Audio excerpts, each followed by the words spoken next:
La fe se construye a menudo sobre la ciencia y la humildad.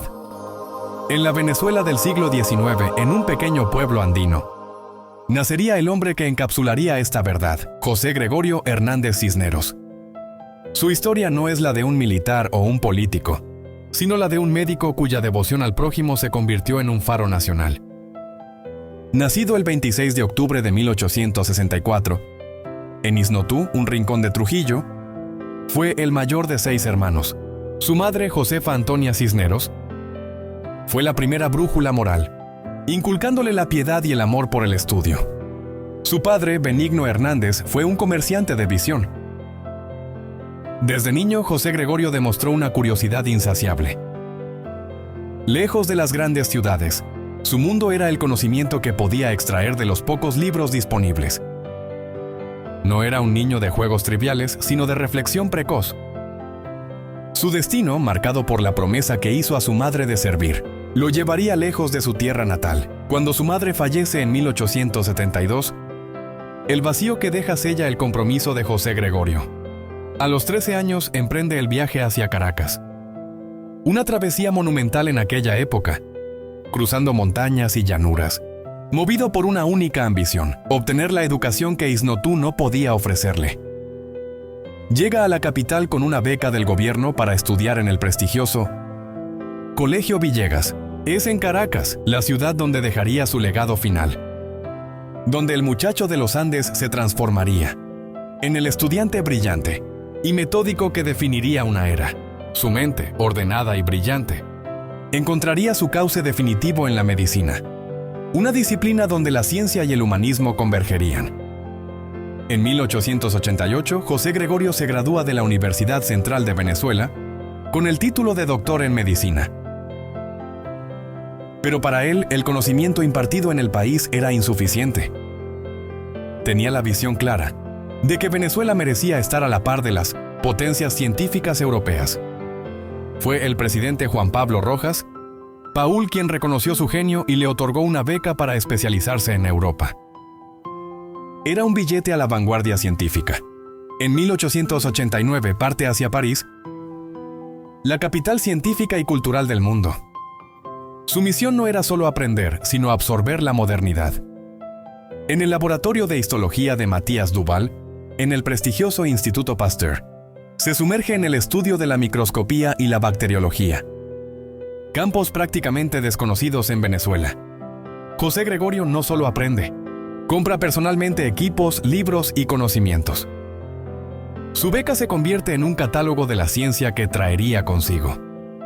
Trajo a Venezuela el primer microscopio de alta resolución y el primer equipo de fisiología experimental. Su formación continuó en Berlín, bajo la tutela de figuras como Robert Koch. Este periplo europeo no solo forjó un médico, sino un reformador. A su regreso en 1891, su impacto fue inmediato y sísmico. Fundó las cátedras de histología normal y patológica, fisiología experimental y bacteriología en la UCV. Él no solo enseñó, fundó la medicina científica venezolana. Su valor transformador no fue solo personal, sino institucional. La llegada de Hernández marcó el fin de la medicina meramente empírica en Venezuela. Su método se basaba en la observación microscópica, la experimentación y la estricta higiene. Sus clases en la UCB eran revolucionarias. Exigía a sus alumnos precisión y rigor, pero sobre todo, les inculcaba la ética innegociable del servicio. Introdujo el uso del microscopio como herramienta diagnóstica. Indispensable, fue un incansable promotor de la docencia. Escribió obras fundamentales como Elementos de bacteriología y Elementos de fisiología.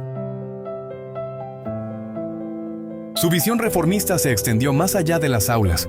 Fue cofundador de la Academia Nacional de Medicina y se convirtió en una figura consultada por el gobierno en temas de salud pública y salubridad pese. Su vida privada era austera y su tiempo cronometrado entre el estudio, la docencia y, crucialmente, la atención a los enfermos. La sala de clases y el laboratorio eran sus reinos. Pero su verdadero templo de trabajo estaba en las calles de Caracas, donde el sufrimiento esperaba. La vida de José Gregorio estuvo en constante tensión entre el rigor científico y la vocación religiosa profunda. Su vocación a la fe no era un accesorio, sino una necesidad vital. Intentó 3 veces renunciar al mundo y consagrarse a Dios a través de la vida monástica. La primera vez en 1908, cuando viajó a Italia e ingresó como novicio a la Cartuja de Farneta. Allí, bajo el voto de silencio y la estricta regla Cartuja, adoptó el nombre de hermano Marcelo. Sin embargo, su salud delicada y el clima riguroso lo obligaron a regresar. El Vaticano le indicó que su verdadero lugar de servicio estaba en Venezuela. En el ejercicio de su profesión, en 1912, realizó su segundo intento, esta vez en el monasterio de La Trapa, cerca de Caracas. Una vez más, la obediencia y la fragilidad física lo hicieron retornar a sus funciones médicas y académicas. Estos intentos de reclusión no fueron fracasos, sino reafirmaciones de su misión. Le hicieron comprender que su fe debía vivirse en medio del fragor de la ciudad, sanando a los cuerpos y almas en la calle. Su dedicación a la Eucaristía era inquebrantable, misa diaria, oración constante, y la iglesia de la Candelaria como su refugio espiritual. Ciencia y fe en él eran 2 caminos hacia una misma verdad, el amor al prójimo. La leyenda de José Gregorio Hernández se forjó en los barrios humildes y en las salas del Hospital Vargas. Era por antonomasia el médico de los pobres. Su consultorio se convirtió en un santuario improvisado. La tarifa era la caridad. Los atendía sin costo, les daba tiempo ilimitado y, si era necesario, les compraba las medicinas de su propio bolsillo. Nunca cobró a quien no podía pagar. Recorría las calles de La Pastora, La Candelaria y otras zonas de Caracas a pie, bajo el sol o la lluvia, para visitar a los enfermos que no podían llegar hasta él. Su maletín negro era un símbolo de esperanza en la Caracas de principios del siglo XX. Su método era riguroso, un diagnóstico preciso, un tratamiento moderno. Pero su toque humano, su palabra amable y su profunda compasión eran parte integral de la receta. Para él, la medicina no era un negocio, sino un apostolado. Sus ingresos, generados por las familias adineradas que sí le pagaban, eran inmediatamente distribuidos en obras de caridad y en la manutención de los más necesitados. Su dedicación era tal que su propia vida personal quedó en un segundo plano.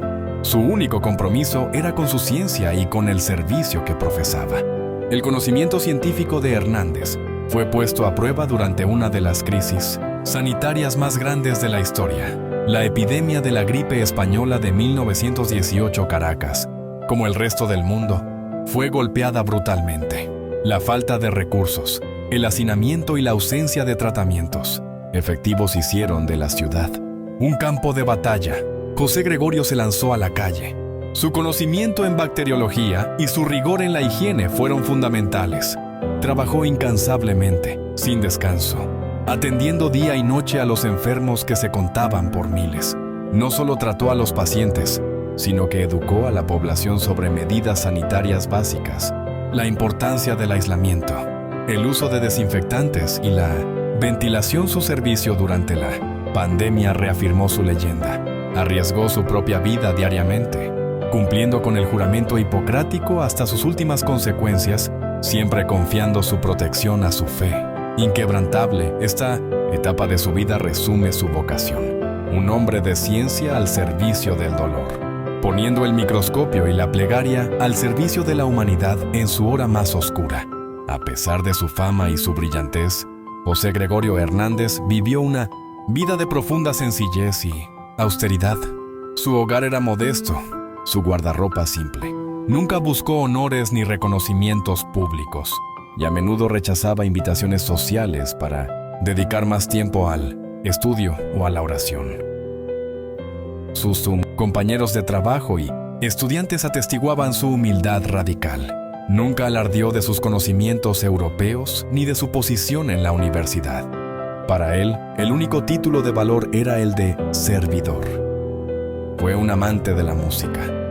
Tocaba el piano con destreza y tenía una profunda sensibilidad artística, pero incluso sus hobbies estaban subordinados a su vocación de servicio y estudio. Su vida privada era un ejercicio de piedad constante. Era miembro activo de varias cofradías y terciario franciscano. Su fe era su combustible, su secreto para mantenerse firme en un mundo de carencias y sufrimiento. Esta humildad, combinada con su genio, es lo que lo hizo destacar no solo como médico, sino como un modelo ético en la sociedad venezolana. El 29 de junio de 1919, la vida de José Gregorio Hernández se interrumpió, de la manera más imprevista y simple. Era lunes, día de fiesta de San Pedro y San Pablo. Él había salido de su casa, ubicada en el sector de La Pastora, para acudir a una farmacia en la esquina de Amadores y comprar una medicina para una anciana a la que había atendido.